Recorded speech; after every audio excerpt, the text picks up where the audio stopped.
2 days later, within the castle bathhouse, Farron sat in the hot, soothing water. He had been there for a while, legs tucked closely to his body, mind continuously reviewing the events which had occurred in the dungeon. Unconsciously, he poured water over his shoulder and used a brush to scrub his back. Farron examined the room he was in now. It was large. The walls and ceiling were made of granite, trimmed with gold. In the corners were statues of nude yet beautiful people, both male and female. There were stone benches lining the wall, allowing attendants to sit and rest in the room as well as bathe. Up near the ceiling on one side of the wall were 2 arrow slit-like windows filled with stained glass, allowing various shades of light to filter into the chamber, casting the bathhouse in gold and purple hues. Then there was the bath itself, the grandest he had ever seen, taking up a massive amount of space right in the middle of the chamber. It was rectangular and spacious enough to fit 12 grown men. In some places were stone slabs shaped into chairs. On one side of the pool were stone steps leading out. Farron sat beside one of the granite chairs, the warm, steaming water reaching up near his neck. He focused his vision on the statues within the chamber. He had always been appreciative of the arts, and couldn't help but feel awed at the craftsmanship. The muscles and clothes were so precise, they seemed real, almost as if people had been trapped inside the stone. A single statue in particular looked like Geralt. Suddenly, his stomach felt sick, and he stood and twisted himself around as he retched, his fingers gripping firmly to the stone edge. Acid and bile poured from his mouth onto the granite floor before him. He breathed hard as he gained control of himself. He forced the thoughts of his comrades down into the deep parts of his mind, again easing himself into the steaming water. Yet as he sat down, his eyes warily and instinctively crossed over the beautifully carved archway which served as the entrance. They rested on a cloaked figure standing in the entryway, a figure who was staring directly at him. He yelped in surprise as he nearly fell underneath the water in an attempt to move to the other side of the bath. For a moment, he felt like he was back in the dungeon, but this figure was not the torturer, nor was he, or she, Farron soon realized, one of the armored guards. This person was of a small stature, not unlike himself, except obviously more feminine. Her shoulders were slender, and her hips clearly not those of a man. She was also dressed in a simple white robe instead of the dark one worn by the torturer. Her hands and feet, though, were clothed in black gloves and boots, or so as seen from Farron's distance. A shiver coursed down his spine as he beheld her. The woman's presence was dark and cold. She stood there, motionless and wordless, arms outstretched. Upon them was a pair of garments. Farron knew by now that none of the man's servants spoke or showed any form of emotion whatsoever, so he didn't even try to read the woman's expression. He wouldn't have been able to anyway, due to the white shawl covering all except her eyes. Those pale, milky eyes. Gathering himself together, he hesitantly rose from the water and made his way across the granite floor, careful not to slip. He left wet footprints on the stone as he went. Once he reached the servant, he took his new clothes from her and stepped back, inching toward one of the benches a short distance off.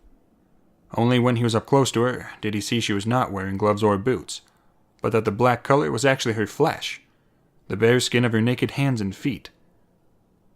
Farron looked away from her, fear again beginning to take hold of him. Quickly, he dried himself off and unraveled the wad of clothes. What she had brought him was a soft linen shirt and pants, along with knee-high boots and a black cloak trimmed with gold, the Belathon family crest stitched onto the left breast.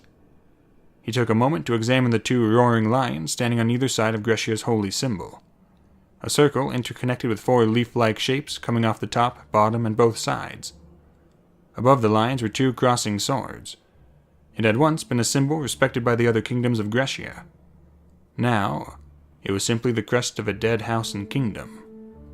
Quickly, he dressed himself. When done, the servant turned and left the room. He followed her. After spending such a long time in either dirty rags or naked in his cell, he felt strange walking in these clothes. The robe was tight-fitting, and the shirt underneath clung to his body in uncomfortable places. The woman led him through the winding corridors of the castle. Statues lined the walls, along with various black and gold banners of House Belathon. His feet did not make a sound, for he was walking along a maroon-colored rug which ran up and down every single corridor that could be seen. The castle was beautiful, just as it had supposedly been before the demise of the Belathon family nearly 70 years ago. But now there was a sort of loneliness to it. a type of melancholy embedded deep within the stone itself. Eventually, the woman stopped in front of two intricately carved mahogany doors. The library. Farron knew this place. It was where the torturer's guards had first brought him, and was where he had been cloaked and truly fed for the first time in weeks. The woman, despite her small size, placed her black, swollen palms on the wood and pushed one of the doors open. Not all the way, but enough for someone to slip inside. Afterward, she stepped away from the door, allowing him the chance to enter. Holding his breath, he did. With a soft thump, the door closed behind. The library was both grand and old. The room had 2 stories, although the second was more of a balcony than a floor, with a staircase on either side of the entryway leading up. The ceiling reached high above him, each wall lined with bookshelves 3 times his size. Along the shelves were ladders which allowed people to climb up high enough to retrieve their desired book. On the far side of the room was a gigantic stained glass window, depicting the Bellathon family crest. Dim light from the setting sun poured in through the glass, illuminating half the room in a reddish gold light. The thing that caught his immediate attention, however, was the center of the library. When here before, there had been a magnificent and elaborately sewn carpet spanning the length of the stone floor, with an enormous reading desk near the stained glass window. Now, it was bare. There was only stone. Just like before, there were no lit torches, but this time there was light, but not torchlight. In the center, on the stone floor, he immediately made out a giant ring of candles connected with 2 smaller, yet still large, adjacent circles. Moving next to one of the outside circles was a hooded figure, kneeling on the stone floor. The torturer. Farron watched as the man dipped his grotesque fingers into a silver goblet, much like the one in the dungeon, and wiped his fingers on the stone floor, twisting them tightly to make what he could only assume were words. After a few moments, the man lifted his attention to him and said, "Ah, Farron, come in." The slight elation in the man's voice could not be missed. Nervously stepping forward, Farron's muscles unconsciously tensed, and he began wringing his hands as he sauntered to the torturer's side.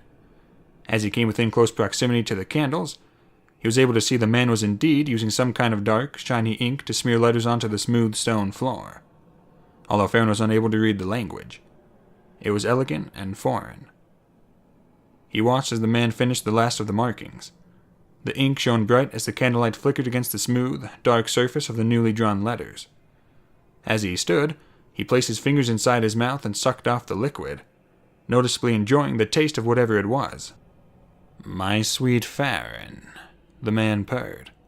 His voice had an animalistic quality to it now, which frightened Farron.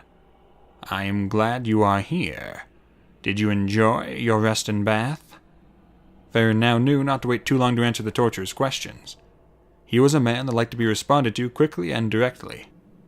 Yet only a couple of days had passed since being released from the prisons below, making it impossible for Farron to not still feel a nearly overwhelming sense of anxiety whenever he saw the man. It took every ounce of his mental and emotional strength to muster the courage to speak. "Yes, I did. Thank you." The torturer's voice had returned to normal. "That pleases me." Realizing he had left the goblet on the floor, the man bent down and picked it up, then spun and shuffled to the corner of the library, where Farron now saw the wooden desk shoved up against a bookcase. The carpet was rolled up near the back wall. Halfway there, the man turned and signaled for him to follow. Once they both reached the desk, the man began speaking, but Farron's eyes were drawn to the objects atop the dark wood instead. On it was a golden hand mirror, the man's curved dagger, and an old book. A book bound in weathered black leather, with a round emerald gem sealed in the middle of the cover. "One more thing from you," the man was saying. Farron only just began to listen. "And then you will be free to go, my dear friend." He could hardly believe what he had heard. He blinked in surprise. "Free to go?" he stammered. He could not see the man's face, but he knew he was smiling. "Yes, and neither I nor anyone else will try to stop you. You have proven to be quite trustworthy." For the first time in weeks, Farron felt a glimmer of hope spark within himself. "I will be free to go." The feeling of hope did not last long, however, in his mind. Why would he let me go? The torturer had set the goblet down on the desk and was reaching for another object when Farron suddenly, and quite unexpectedly, even to himself, asked, "Why?" The question hung in the air for a moment, before the torturer turned to respond. The man's voice was hardly more than a whisper. "Because I am not a monster," he said. At that point, the man returned his attention to the desk, and grabbed the dagger. As he unsheathed it, the soft sound of metal scraping on metal echoed in the corner of the library. Immediately after, he used his free hand to open the book to a spot where it had previously been marked. Anxiously, Farron dared to peer down at the pages, but could merely distinguish more unfamiliar symbols. His heart was racing now, and when the man quickly spun around to face him, Farron took a step back to avoid being accidentally sliced with the knife. The man stepped aside, gesturing for Farron to join him on the other side of the goblet, which sat on the desk, an arm's length away from the black book. Warily, and with his head down, he stepped up next to the desk and faced the torturer. "Let me see your hand," he said, extending his own. For a second, Farron could not help but stare at the man's unnaturally stretched out skin and claw-like fingernails. Without a word, he brought forth his own trembling hand, palm facing up. As quick as a snake might launch itself at its prey, the torturer snatched Farron's wrist in his own grasp and yanked his hand toward the desk, halting it directly above the silver goblet. Light from the setting sun glimmered off the cup's lip like red-hot blood. Farron gasped in surprise and could feel a primal sense of fear course through his veins. The same fear that had accompanied him in the dungeon. His heart was beating faster than ever before, and his breathing came in short gasps. A palpable sense of doom seemed to surround him. Then, in a single fluid motion, the man raised the dagger's curved blade to Farron's palm and sliced the steel smoothly along his skin. Farron winced in pain, even though, in truth, he had felt nothing from the blade. The only pain he had felt was from the torturer's strong grasp accidentally pressing down on his nailless finger. A moment later, a thin line of blood appeared on his palm, and the torturer forced his hand to twist at an angle in which the scarlet drops trickled down into the cup. "Hold it there until I tell you otherwise," the man commanded, his voice level. Despite the fact that every instinct within Farron told him to turn and flee as fast as he could, he held himself there, his body quivering violently as the adrenaline flowed through him. Once satisfied with the amount of blood, the torturer commanded him to remove his hand, then gave him a bandage to wrap around the wound. Soon after, to Farron's surprise, the man did the same thing to his own hand, allowing the blood to pour out from the gash on his palm and into the goblet. The torturer, however, did not bandage his palm. When finished, he returned the dagger to the desk, unsheathed, and flipped the pages of the black book open to another marked location. He stooped over it and muttered to himself under his breath, as if rehearsing something, and promptly faced Farron, who had just finished bandaging his own wound. "Tie your hair back," the man commanded, handing him a leather cord from off the table. He took it and did as he was bade. "Now do not move." Using his own index finger, the torturer dipped it within the goblet's bloody contents and swirled it in circles, mixing them together. Then, carefully, he raised his finger up to Farron's forehead. He shivered as the man's finger touched his skin. The liquid was warm and sticky, and caused goosebumps to erupt across his arms, back, and neck. The blood felt odd to him as it was smudged across his brow in two arcing patterns, as if someone was wiping mud across his face. It did not take long for the torturer to remove his hand, though. For once, Farron's curiosity overpowered his fear of the torturer as he watched in wonder as the man pulled his hood back, revealing his malformed head. Quickly, the torturer snatched up the hand mirror from off the desk and proceeded to smear a bloody symbol on his own forehead as well. When the man finally turned toward him, Farron could not help but tear his eyes away from the monstrosity. Notwithstanding this, however, he was still able to see the symbol the torturer had marked on his own skin, a marking which had the appearance of a backwards H, except more hooked and angular, as well as having a single dot above the lower curve. The torturer inspected his own work a moment longer before placing the mirror back on the desk. "It is time," he said. "Come with me." The torturer proceeded to move toward the candles and circular symbols. Farron followed. "You must stand here," the man said, gesturing for him to stand inside the outer circle nearest the desk. Once done, the man entered the opposite one. Farron studied the scenery around him. The circles drawn on the floor, the etchings of an unknown language specifically placed in various areas, the yellow burning candle silhouetting the three circles. "Fly, you fool!" Garrel's voice came booming inside his mind. "There is something wrong here. It smells like death. Run! This time, he tried to move, but his feet stayed planted to the stone like tree roots. Not out of some mysterious power, mind you, but out of utter terror. The torturer slowly raised his arms upward until they rested at a V-shaped angle. His head rolled back, his mouth beginning to move as he whispered words Farron could not understand. He realized his hands were trembling. For a few minutes, nothing happened. But still, there was an unmistakable sense in the air, which caused the hairs on the back of his neck to stand on end. Suddenly, almost immediately in fact, the air inside the library became undeniably cold, as if winter had come in a matter of a few seconds. At first, he thought it was his imagination, but as he gave a quick glance around the chamber, he could see frost forming on the edges of bookshelves, as well as on the stained glass window, in which the light of the setting sun was almost completely gone. The flames of the candles flickered weakly, like tiny yellow dancers ending their performance. Then, as suddenly as the cold had entered the area, the flames of the candles erupted in a flash of light, reaching abnormal heights. The yellow and orange flames burned brighter and hotter than before, changing from their original hue to a vibrant, piercing green. His heart jumped so intensely that for a moment he thought it was going to burst. The torturer, however, did not seem to notice the changes. His arms were still raised upward, head lowered back, eyes closed. "What is this?" Farron thought frantically as he grabbed at his cloak with trembling fingers, hoping to keep the edges from catching fire. His eyes darted about as wildly as a rabbit's, shifting from the frosted walls to the green flames to his own cloak. At that instant, as he looked from the candles to the torturer, he caught his breath. His gaze pierced straight into the other man's eyes. They were staring directly at him. "No! Look away!" Garrel's voice commanded, but to no avail. Farron tried, but he was unable to take his gaze off the man. He felt as if there was someone standing behind him, holding his head in place while someone else forced his eyelids open. He could see the man's cruel mouth moving open and close as he spoke, but could not hear his words. For the first time in weeks, he was forced to truly take in the man's monstrous appearance. He was slender, his arms were unnaturally long, his shoulders were hunched and deformed, and his neck was so short, his chin almost seemed to meld directly into his shoulders. Atop his neck rested an inky black head. The first thing anyone would notice about the face was the fact that there was no nose, merely two slits above the man's lipless, crooked mouth. His skull was elongated like an octopus, and atop his scalp were strands of white hair which hung to his shoulders. He had no ears either, only small holes.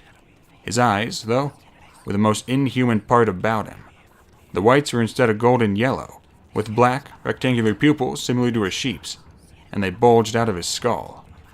Slowly, the torturer rose his voice higher and higher, until he was practically screaming.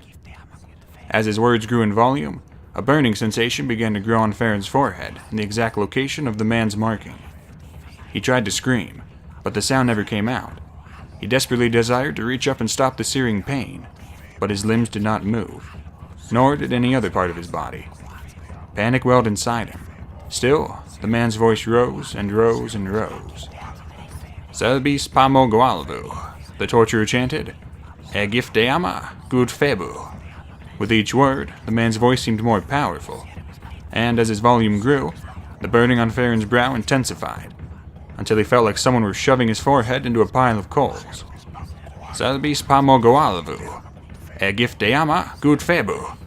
Selbis pamo goalvu, egif deama good febu." The green flames roared as the chanting continued. It did not take much time, however, for Farron to feel his strength waning. Soon enough, he could feel himself slipping into unconsciousness, and his legs nearly giving out underneath him. Yet he was still unable to tear his eyes off the man. The torturer's words hummed inside his mind as the searing pain in his brow continued to intensify, growing and growing and growing, until he could not stand it any longer. He feared his flesh might combust into green flame. He felt a strange pulling sensation in his forehead, a pressure which reminded him of having a tooth removed. But, just as the torturer's chant reached its crescendo, he felt something inside him slip away, and his legs gave out, slumping to the floor. He slipped into darkness, that soothing darkness he had come to love, and for a while, he felt at peace. Farron groaned as he opened his eyes. Immediately, he noticed how sore his body felt. Every single muscle ached, and he felt incredibly uncomfortable. He stretched out his arms, but still felt deeply sore. Above him, he saw the library's ceiling, and the grand, crystalline chandelier hanging far above. But everything was blurry and gray. He blinked, thinking he might have something in his eyes, but it did nothing to help. On the opposite side of the inner ring, Farron thought he heard the other man groaning as well. Placing his palms on the stone floor beneath him, Farron pushed himself to his feet, but as he tried to stand upright, a sharp pain coursed through his back, forcing him down to a crouching position. He cried out in agony as he rested his hands on his knees to steady himself. His breathing came hard and ragged. "What happened to my back?" he thought. Despite his immense discomfort, he surveyed the library. The first thing he noticed was that the candles had all gone out. The next was that the stained glass window was on the wrong side of the room. He shook his head in disbelief. And why did he feel so itchy? He felt as if ants were crawling all across his skin. He reached his right hand over to his left arm to scratch, and as he did, he was surprised to feel his nails dig harshly into his flesh, penetrating the skin and drawing blood. "Ow!" he cried, but to his surprise, the voice that came out of his throat was not the one he was accustomed to hearing. Now, his voice was scratchy and dry. He inspected his left arm where he had cut himself, but was unable to see the wound. His arm was too dark. He had not time to process anything, however, for just then, on the opposite side of the circles, the figure was pushing himself up from off the floor. Farron watched him but did not initially recognize the personage. He was short and thin, dressed in a long black cloak with his hair tied back into a ponytail. "That was worse than I thought it would be," the voice grumbled. Farron did not recognize it, though the tone was undeniably male. There was silence for a few moments before the voice asked, "Are you alive, my love?" Farron fell back to the floor as a terrible idea began to form in his mind. A thought so horrendous he knew it could not possibly be true. "I cannot see much," the voice said. "Wait a moment while I fetch a light." He could hear the figure blindly stumble across the library toward the desk, where he watched as the man fumbled around until he eventually found a lantern, which he lit. The light that erupted from within was brighter than anything Farron had ever seen before, as if the sun itself had been trapped inside. He averted his gaze and shielded his eyes with his hand. "There we go," said the man, a tone of satisfaction layering his voice. Soon after, the man grabbed the lantern by the handle and hefted it off the desk. He began walking toward Farron. He could hear his soft footsteps approaching him from afar. "Oh, you truly are a disgusting creature, aren't you?" the voice asked, seemingly to no one in particular. It took a long while for Farron's eyes to adjust to the blinding light, but eventually they somewhat did. Then he saw his hand. His skin was tightly stretched, his fingernails were long and thick like a dog's, and his skin was black, inky black. An overwhelming sense of panic filled him as he began touching his own body with his grotesque fingers. To his utter dismay, his figure was completely misshapen. He was not himself. "But I am a man of my word," the voice continued, his tone smooth and controlled. "You are free to go." "What?" Farron stammered, appalled at the sound of his own voice. Instinctively, he reached his fingers up to his own throat, as if he had a bad cough. The man, though, began to make his way for the doors, but stopped after a few steps and turned around. "I forgot my things," he said, letting out a laugh. "And I do feel good. Horribly uncomfortable, yes, but good." He irritably scratched and stretched his body. Then, almost skipping, the man crossed the room, retrieved his dagger and book from off the desk, placed them into a satchel, and strode back toward the exit. On his way there, he stopped by Farron's side once more, leaned down, and laid a hand on the monster's bulging, deformed shoulder. "I do appreciate this, Farron LaSalle. You have no idea what it is you have done here today. Thank you." He stood. "As for me, I have a military commander to find. He will be pleased to learn I have escaped."